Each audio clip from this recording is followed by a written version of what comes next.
राधे राधे, जय श्री कृष्ण। आज मैं आपको नारद मुनि की एक कहानी सुनाती हूँ। नारद मुनि जहाँ भी जाते थे बस नारायण नारायण करते रहते थे। नारद को तीनों लोकों में जाने की छूट थी। वह आराम से कहीं भी आ जा सकते थे। एक दिन उन्होंने देखा कि एक किसान परमानंद की अवस्था में अपनी जमीन जोत रहा था।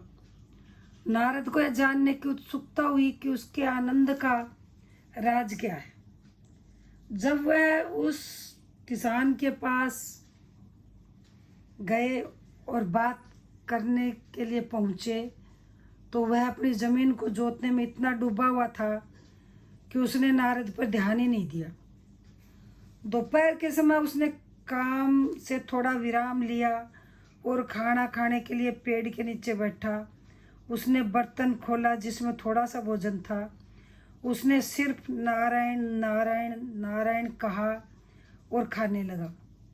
किसान अपना खाना उनके साथ बांटना चाहता था, मगर भोजन कम के कारण नारद उसके साथ नहीं खा सकते थे।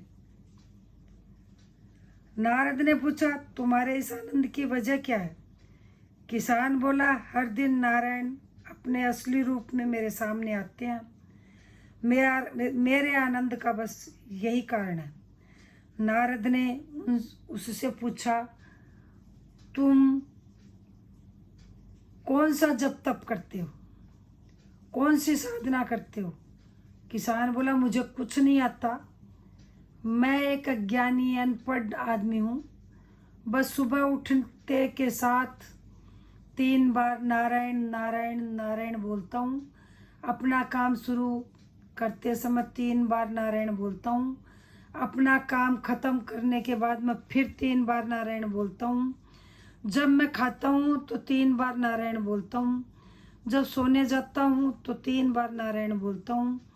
नारद ने गिना, वह खुद 24 घंटे में कितनी बार नारायण बोलते हैं। वह लाखों बार ऐसा करते थे, मगर फिर भी उन्हें नारायण से मिलने के लिए बैकुंठ तक जाना पड़ता था, तो बहुत ही दूर था। मगर खाने, हल चलाने या बाकी कामों से पहले सिर्फ 3 बार नारायण बोलने वाले इस किसान के सामने नारायण वहीं प्रकट हो जाते थे। नारद को लगा कि यह ठीक नहीं है, इसमें जरूर कहीं कोई त्रुटि है। वह तुरंत बैकुंठ पहुंच गया और उन्होंने विष्णु जी से पूछा कि मैं हर समय आपका नाम जपता रहता हूँ, मगर आप मेरे सामने नहीं प्रकट होते। मुझे आकर आपके दर्शन करने पड़ते हैं, मगर उस किसान के सामने आप रोज प्रकट होते हो। वह परमानंद में जीवन बिता रहा है। विष्णु जी ने नारद की ओर देखा और लक्ष्मी को तेल से लबालब भरा हुआ एक बर्तन लाने को कहा। उन्होंने नारद से कहा, पहले आपको यह बर्तन पृथ्वी लोक तक पहुंचाना पड़ेगा। यह काम आपको करना पड़ेगा। तेल से भरे इस बर्तन को पृथ्वी तक पहुंचाने जाओ, तब इसमें से एक तेल की बूंद भी झलक के बाहर नहीं आनी चाहिए। इसे वहां छोड़ कर आइए, फिर हम इस प्रश्न का जवाब देंगे। नारद तेल से भरा बर्तन लेकर भूलोक गए, उसे वहां छोड़कर वापस आ गए और बोले, अब मेरे प्रश्न का जवाब दीजिए।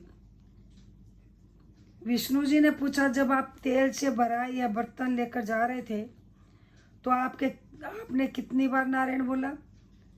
नारद बोले, उस समय मैं नारायण कैसे बोल सकता था? आपने कहा एक बूंद तेल की भी नहीं गिरनी चाहिए, इसलिए मुझे पूरा ध्यान उस पर देना पड़ा, मगर वापस आते समय मैंने बहुत बार नारायण कहा।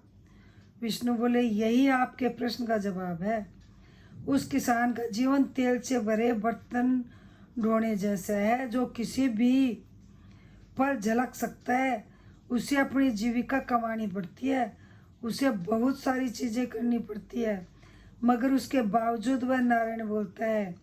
जब आप इस बर्तन में तेल लेकर जा रहे थे तो आपने एक बार भी नारायण नहीं कहा।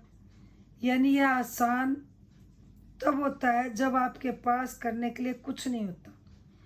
इसलिए ईश्वर कहते हैं कि जो अपने कर्म करते हुए भी मुझे याद करता है, उसके द्वार पर उसके दुख हरने मैं स्वयं जाता हूँ।